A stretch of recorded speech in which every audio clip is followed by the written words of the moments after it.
Uma reunião de líderes marcada para hoje vai tentar um acordo para pôr fim à obstrução dos trabalhos no Congresso. Ontem, deputados e senadores que apoiam Jair Bolsonaro ocuparam os plenários das duas casas.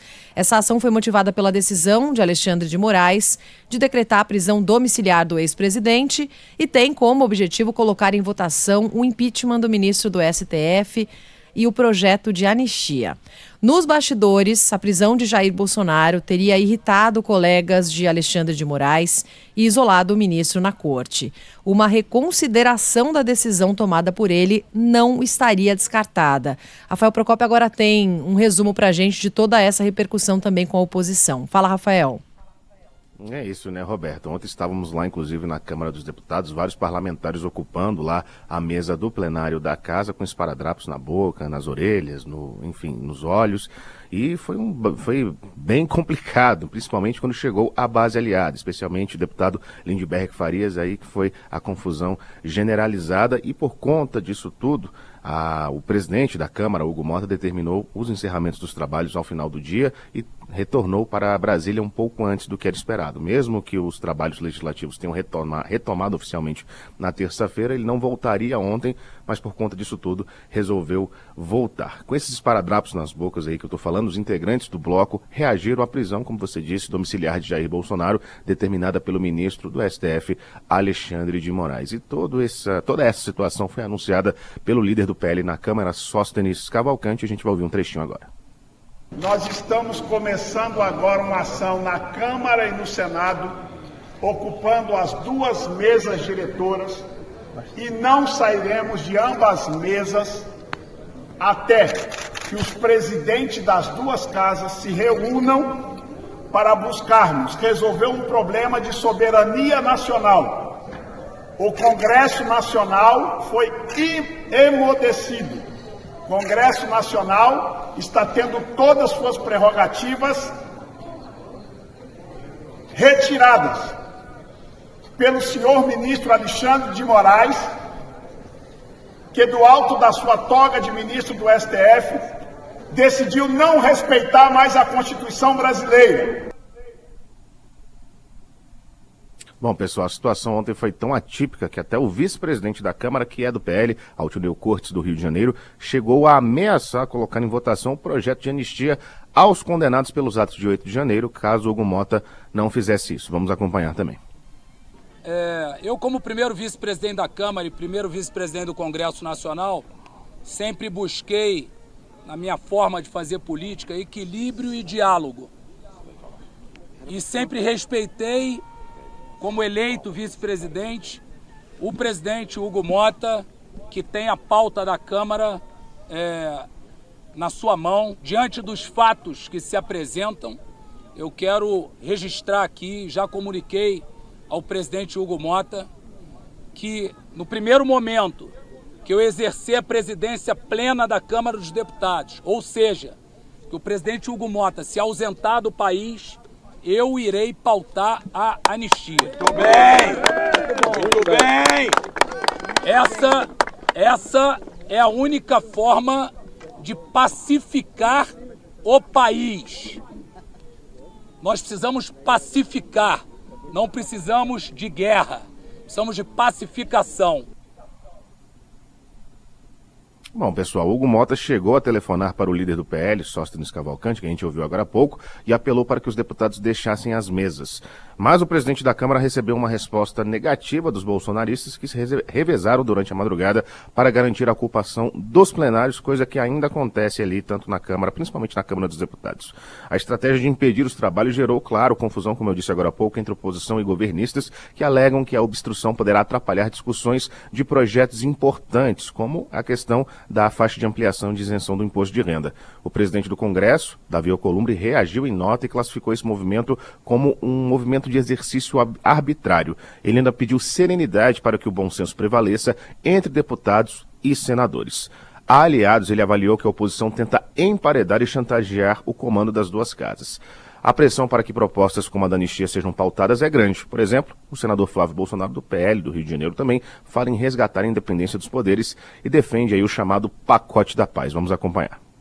A primeira medida desse pacote de paz que nós queremos propor para que o Brasil volte a olhar para frente e quebre os seus retrovisores, é o impeachment do ministro Alexandre de Moraes, que não tem mais nenhuma capacidade de representar a mais alta corte desse país e puxando os demais ministros, o Procurador-Geral da República e várias outras pessoas para um problema que não é delas, um problema que ele próprio criou e que ele deveria ter resolvido já há muito tempo, bastava agir dentro da lei.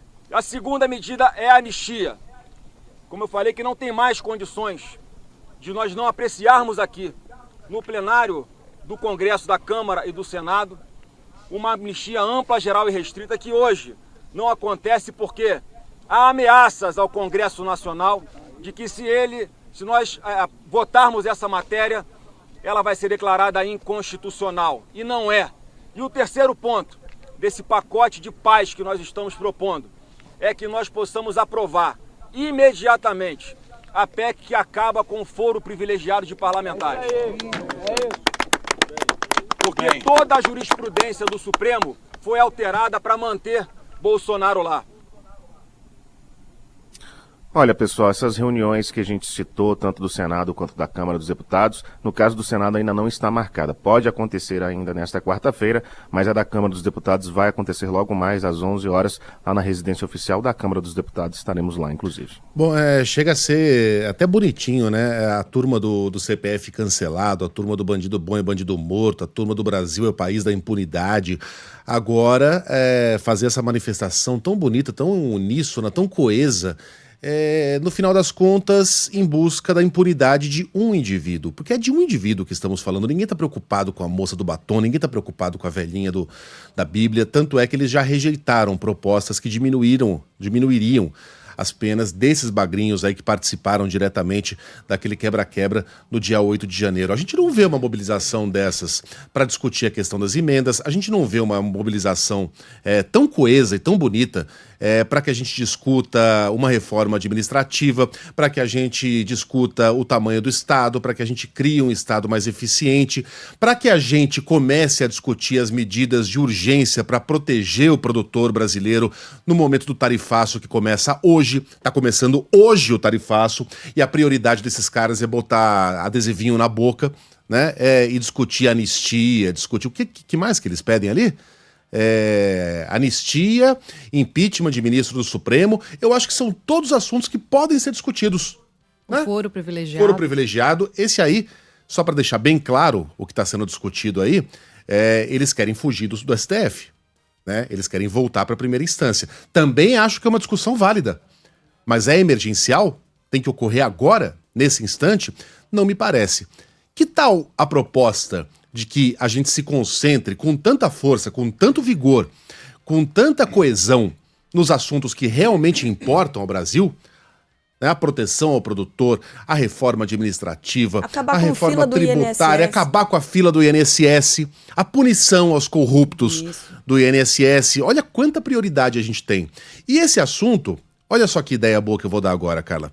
Discute-se na campanha política do ano que vem um candidato que se apresente com essa plataforma. A plataforma como é que é o projeto de paz, para que a gente aprove uma anistia ampla, geral e restrita. Se isso tiver respaldo popular, se isso gerar votos, se o candidato com essa plataforma for eleito, você pode ter certeza que o STF não vai botar a mão nesse assunto, porque é uma plataforma que terá respaldo popular.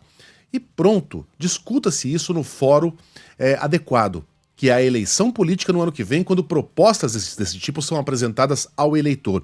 Hoje, o Congresso tem outras prioridades, grandes prioridades. É um dos momentos mais delicados do Brasil nas últimas décadas, e esses caras estão preocupados em acampar no Congresso com venda na boca. Um bando de adultos brincando de ocupar Congresso. Tá? Então, seria de muito bom alvitre ao país se esses caras tivessem um mínimo de noção de prioridade. De novo, esses assuntos todos têm a sua importância e merecem ser discutidos. Hoje é dia 6 de agosto de 2025, o Brasil acaba de ser alvejado com um tarifaço de 50% em 3.700 produtos, além daqueles 700 que ganharam uma tarifa de 10%. Tá? A gente está vivendo um momento delicadíssimo para ficar brincando de acampamento no Congresso Nacional.